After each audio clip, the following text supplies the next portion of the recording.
twongeye kubasuza ndetse no kubaha ikaze mwese mukurikiranye channel y'Umutsindo TV yarabiranze igihugu ndetse n'abari mu gihugu tunabashimira uburyo mukomeje kutugaragariza ko mudukunda. Uyu rero akaba ari umwanya w'amakuru agezweho kuri wa kabiri tariki ya 10 z'ukwezi kwa 9 2024. Makuru rero yacu reka tuhere kuri iyi nkuru ivuga ko ishyamba atari ryeru hagati ya FARDC ndetse na Wazalendo. Amakuru rero aturuka muri Repubulika Iharanira Demokarasi ya Kongo aravuga ko umwuka mubi watangiye gututumba hagati y'ingabo z'iki gihugu n'imitwe ya Wazalendo. Kinshasa yitabaje ngo ifashe guhangana n'umutwe wa M23. Wazalendo rero huriyemo n'imitwe yitwaje intwaro ibarirwa muri 30 yahoze ikorera mu burasirazuba bwa Kongo. Yes, imitwe rero imaze imyaka ibarirwa muri 2 yitabajwe ku rugamba ngo ifashe FARDC guhangana naye mu 23. Ikinyamakuru Africa Intelligence cyatangaje ko umwuka mubi watangiye gututumba hagati y'abagize iyi mitwe ya FARDC ushingiye kuba ofisiye bo mu ngabo za Kongo bashinja abarwanyi ba Wazalendo kubatenguha. Ni mu gihe rero iki kitangazamakuru kivuga ko hari inyandiko cyahuriyeho igaragaza ko kuva mu Kuboza 2023 kugeza muri Mata 2024 leta ya Repubulika Iharanira Demokarasi ya Kongo yahaye Wazalendo amasasu arenga miliyoni 2 harimo rocket 838 na grenade 284 imbunda zirenga 300 za AK47 ndetse na 15 za RPG. Icyakora nubwo amasasu n'imbunda byatanzwe abarwanyi bo muri Wazalendo bagaragaza ko batishimiye abofisiye ba Repubulika Iharanira Demokarasi ya Kongo ngo guhera kubo muri Kivu y'Amajyaruguru ngo kuko babafata nk'ababatengushye. Yes, impuguke rero z'umuryango w'abibumbye ziherutse kugaragaza ko bahagarariye imitwe ya Wazalendo ndetse na FDLR muri Mata 2024 bagiye Kinshasa guhura na Perezida Felix Tshisekedi kugira ngo baganire ku migendekere y'intambara. Muri iyo nama rero bivugwa ko zimwe muri izi nyeshyamba zagaragaje Perezida Tshisekedi ko abofisiye bo mu ngabo za Repubulika Iharanira Demokarasi ya Kongo badafata kimwe imitwe ya Wazalendo kandi ngo ibyo bikaba bigaragarira mu byo bazigenera. Bamwe rero bo muri Wazalendo basobanuye ko batagezwaho ubufasha bwose basezeranyijwe kugira ngo bitware neza ku rugamba kandi ko hari imitwe ihabwa ibiribwa kabiri mu kwezi n'amafaranga mu gihe indi yicira isazi mu jisho. Ikindi kibazo rero abarwanyi ba Wazalendo bagaragaza ko kibaca intege nuko mu gihe urugamba rwabo naye mu 23 rukomeye abasirikare ba Repubulika Iharanira Demokarasi ya Kongo bahunga. Ibi rero bikaba bibaviramo ingaruka ngo yo gutikirira ku rugamba. Isezerano rero risumba andi abarwanyi bo muri Wazalendo bahawe nuko igihe leta ya Repubulika Iharanira Demokarasi ya Kongo yatsinda M23 abazaba bafite imbaraga z'umubiri bazinjizwa mu nzego z'umutekano z'iki gihugu cyane cyane mu gisirikare. Kuri ubu rero ngo bisa naho iby'iri sezerano Wazalendo batakiryizera ngo bijyanye no kuba Kinshasa ikomeje ibiganiro ku rwego rw'akarere bigamije guhagarika iyi ntambara. Bikaba bivuga ko rero ko babona ko kurangira kwayo nta ruhare bazaba barabigizemo ku buryo babihemberwa. Kutizera rero iri sezerano bijyana no kuba leta ya Repubulika Iharanira Demokarasi ya Kongo igaragaza ko ishaka gushyira imbaraga mu gusubiza mu buzima bw'abasivile abahoze ari abarwanyi binyuze rero muri gahunda izwi nka DDRCS.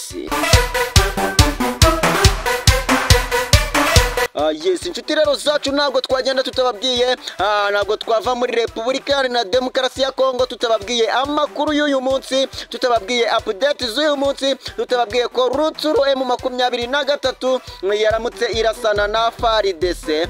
Umutwe rero wa M23 watangaje ko kuri uyu wa kabiri ingabo zawo zaramukiye mu mirwano n'ihuriro ry'ingabo za leta ya Repubulika Iharanira Demokarasi ya Kongo mu duce twa teritwari ya Rutshuru. Umuvugizi wa M23 Leonce Kanyuka aminyujije ku rubuga rwa X yavuze ko imirwano yaramukiye mu duce twa Katare, Kaniro ndetse no mu nkengero zatwo, ashinza ingabo za leta kurasa mu duce dutuwe n'abaturage benshi.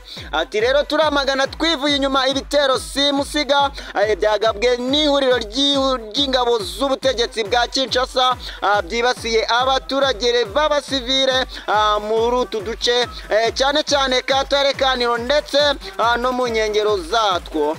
Guhera rero saa 11 z'igitondo cyo kuri uyu wa kabiri tariki ya 10 Nzeri 2024, M23 yavuze ko muri iki gitondo ingabo zayo ziri kurindana ubunyamwuga abaturage bibasiwe na biriya bitero by'ubugome. Imirwano rero yo kuri uyu wa kabiri ije ikurikirana iyi mande zombi zirimo kuva mu mpera z'iki cyumweru gishize. Ni imirwano rero yongeye kubura nyuma y'agahenge kari kamaze ukwezi gasabwe na Leta Zunze Ubumwe za Amerika n'ibihugu by'akarere. Yes, inshuti rero zacu zakadasohoka, reka amakuru yacu tuyakomereze kuri inkuru ivuga ko umurobyi yariwe n'ingona. Yes, umugabo rero wo mu karere ka Ngoma yariwe n'ingona ubwo yageragezaga gushaka gukura amafi muri iki kiyaga. Yes, amakuru rero akaba avuga ko umugabo w'imyaka 34 yaragiye kuroba mu kiyaga cya Sake giherereye mu karere ka Ngoma gikora mu murenge wa Jarama. Ibi rero bikaba byabaye mu mpera z'iki cyumweru, ariko umurambo w'uyu mugabo wabonetse kuri uyu wa mbere mu mudugudu wa Kavumu mu kagari ka Karenge mu murenge wa Jarama nyuma y'iminsi ashakishwa. Yes, umunyamabanga rero nshingwabikorwa w'umurenge wa Jarama Mugirarwa Nate Charire yatangaje ko umugabo yishwe n'ingona ubwo yajyaga kuroba ari kumwe na mugenzi we. Ati n'abaturage babiri barimo ufite imyaka 34 n'undi w'imyaka 29 bagiye kuroba amafi mu mpera z'iki cyumweru gishize mu gihe barimo kurwana no gutegura imitego yabo. Umwe ingona iramufata iramujyana, umurambo we rero twawubonye ejo kuwa mbere dusanga yaramwishe. Hakurikiyeho rero kumushyingura dufatanyije n'umuryango we. Uyu muyobozi kandi yasabye abaturiye iki kiyaga cya Sake kwitwararika mu gihe bagiye kukigendamo n'ubwato bakamenya ko kibamo imvubu n'ingona. Gitifu kandi Mugirwa Nake yasabye ababyeyi kandi kwirinda kohereza abana kujya kukivomamo.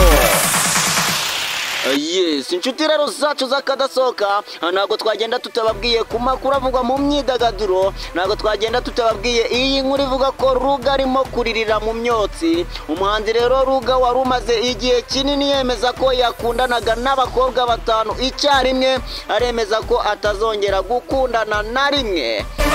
Umuhanzi wo muri Nigeria rero Ruga aratangaza ko atazongera gukundana na rimwe hanyuma yuko umukunzi we amubabaje none umutima we ukaba warakonje. Uyu muhanzi rero ayatangaje aya magambo nyuma yuko mu minsi yashize yatangaje ko ari mu munyenga w'urukundo nubwo atatangaje umukunzi we.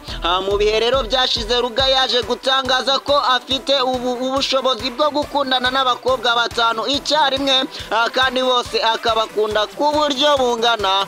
Yavugaga ko ikiza cyo gukundana n'abakobwa benshi ari uko iyo umwe akwanze uhita ufata undi nabyo kubabazwa n'uwagiye. None ubu kuri ubu arimo kuririra mu myotsi. Nyuma kandi yongeye gutangaza ko ibintu byatuma ashwana n'umukobwa bagihura harimo kuba umukobwa adatunganya inzara ze. nshuti rero zacu z'akadasohoka naho dusubikiye amakuru yacu, nkaba nabashishikariza kuza kongera gukurikira andi ari buze kunyuraho, nkaba nababwira ngo niba utarakora subscribe wakora subscribe kugira ngo amakuru yacu ajya kugeraho byihuse. Mwari kumwe nanjye Dani Dash, naho utaha ciao ciao.